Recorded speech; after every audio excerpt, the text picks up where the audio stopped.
Now, the VOA Special English program, Words and Their Stories. Some of the most exciting information comes by way of the grapevine. That is so because reports received through the grapevine are supposed to be secret. The information is all hush-hush. It is whispered into your ear with the understanding that you will not pass it on to others. You feel honored and excited. You are one of the special few to get this information. You cannot wait. You must quickly find other ears to pour the information into. And so, the information, secret as it is, begins to spread. Nobody knows how far. The expression, "by the grapevine," is more than 100 years old. The American inventor Samuel F. Morse is largely responsible for the birth of the expression.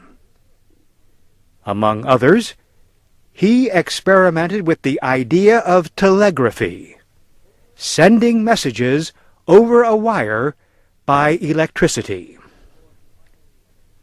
When Morse finally completed his telegraphic instrument, he went before Congress to show that it worked.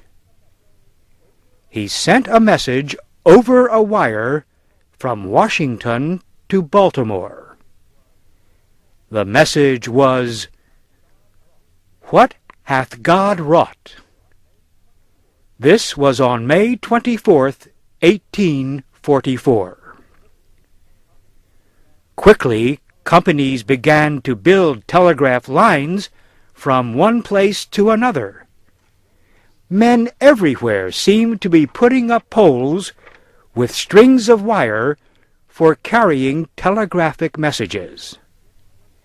The workmanship was poor, and the wires were not put up straight.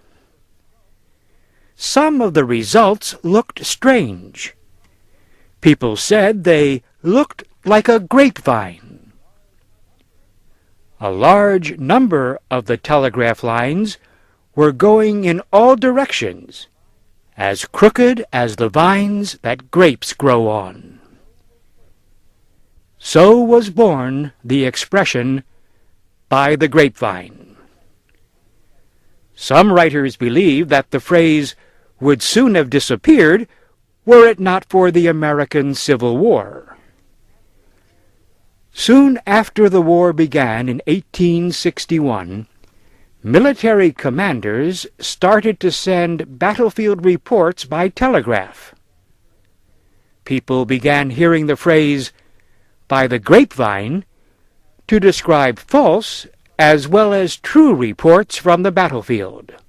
It was like a game. Was it true? Who says so? Now, as in those far-off Civil War days, getting information by the grapevine remains something of a game. A friend brings you a bit of strange news. "No," you say, "it just can't be true. Who told you?" Comes the answer, "I got it by the grapevine."